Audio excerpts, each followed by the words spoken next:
श्री स्वामी समर्थ. स्वामी महाराज तुमच्या सर्व चांगल्या इच्छा पूर्ण करो ही स्वामींच्या चरणी प्रार्थना करते आणि आजच्या व्हिडिओला सुरुवात करते. पण त्या अगोदर चॅनलवरती नवीन असाल तर सबस्क्राईब करा आणि शेजारील बेल आयकॉनलाही प्रेस करा, म्हणजे माझ्या सर्व नवीन व्हिडिओंचं नोटिफिकेशन तुम्हाला मिळेल आणि तुम्ही एक पण व्हिडिओ मिस करणार नाही. 14 जानेवारी इंग्रजी नवीन वर्षाला सुरुवात झाली की मराठीचा जो पहिला सण लगेच येतो तर तो असतो मकर संक्रांतीचा. 15 जानेवारीला आहे मकर संक्रांत. तर मकर संक्रांतीच्या दिवशी बघा, स्नानाला आणि दानाला विशेष महत्त्व दिलं जातं. पण आपल्याकडनं काही अशा महत्त्वाच्या चुका असतात. आपल्याला माहीत नसतं की कोणत्या वस्तू दान करायच्या आहेत. तर आपल्याला कोणत्या वस्तू दान करायच्या आहेत याबद्दलची सविस्तर माहिती मी एका व्हिडिओद्वारे तुम्हाला दिलेली आहे. तो व्हिडिओ तुम्ही आवर्जून चेक करा. तर बघा, आपण मकर संक्रांतीच्या दिवशी काही वस्तू दान करत असतो, पण आपल्याला माहीत नसल्यामुळे काय होतं की त्याचे जे वाईट दुष्परिणाम असतात तर ते आपल्याला भोगावे लागत असतात. त्यामुळेच आजच्या व्हिडिओमध्ये आपल्याला बघायचं आहे की आपल्या घरातून आपल्याला कोणत्या अशा 5 वस्तू आहेत त्या कोणालाच द्यायच्या नाहीये.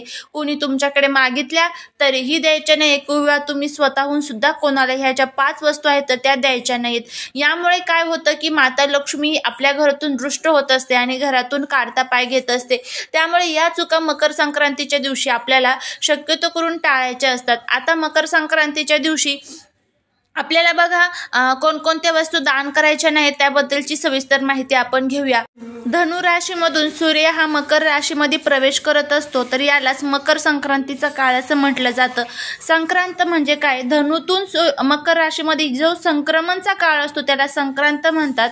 तर हा जो संक्रांतीचा काळ असतो मकर संक्रांतीपासून तर रथसप्तमीपर्यंतचा, हा पूर्णपणे सूर्यदेवाच्या वर्चस्वाखाली येत असतो. तर त्यामुळे या 15 दिवसांमध्ये आपल्याकडनं होईल तेवढी भगवान सूर्यदेवांची आपल्याला उपासना आराधना करायची असते. तर आता आपण बघूया की कोणत्या वस्तू आपल्याला द्यायच्या नाहीत कोणालाच. तर त्यातली सर्वात पहिली आणि महत्त्वाची वस्तू म्हणजे झाडू.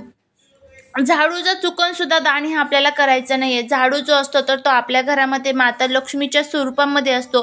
तुम्ही स्वतःसाठी घरामध्ये मकर संक्रांतीच्या दिवशी झाडू खरेदी करून आणू शकतात, पण झाडू हा चुकून सुद्धा तुम्हाला कोणालाच दान द्यायचा नाहीये, किंवा कोणी थोड्या वेळ 5 मिनिटासाठी मागितला तरीही तुम्हाला हा जो झाडू आहे तर तो कोणालाच आपल्याला द्यायचा नाहीये. त्यानंतर पुढची महत्त्वाची गोष्ट म्हणजे तेल.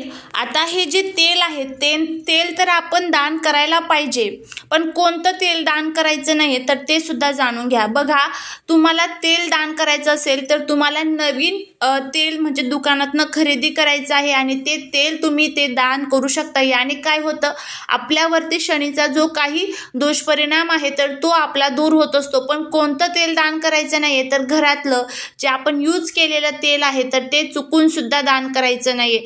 आता बघा, आपण घरामध्ये जर तेलाचे मोठे मोठे 5 लिटरचे जे ड्रम असतात तर ते आणून ठेवलेले असलं तर ते तेल सुद्धा आपल्याला दान करायचं नाही. त्यामुळे तुम्ही दुकानामधनं नवीन तेल खरेदी करायचं आहे आणि नवीन तेल तुम्ही दान करू शकता. आणि घरातलं जर तेल आपण दान केलं तर याने अजूनच शनीचे जे काही दुष्परिणाम आहेत तर ते आपल्याला भोगावे लागतात. त्यामुळे परत सांगते, तेल दान करायचं आहे तुम्हाला, पण ते कोणतं? दुकानातलं नवीन तेल तुम्हाला दान करायचं आहे.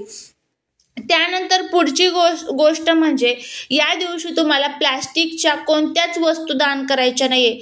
तुम्ही स्टीलच्या, पितळेच्या, तांब्याच्या वस्तू दान करू शकता, पण प्लॅस्टिकच्या वस्तू अजिबात दान करू नका. प्लॅस्टिक हे अजिबात आपल्या हिंदू धर्मामध्ये प्लॅस्टिकला खूप वर्ज्य मानलं जातं. तर त्यामुळे प्लॅस्टिकची कोणत्याच वस्तू, आपण ज्या वेळेस हळदी कुंकू करतो तर त्यावेळेस सुद्धा प्लॅस्टिकची वस्तू ही अजिबात तुम्हाला दान करायची नाहीये. तर ही जी तिसरी गोष्ट आहे तर ही सुद्धा तुम्ही लक्षात ठेवा.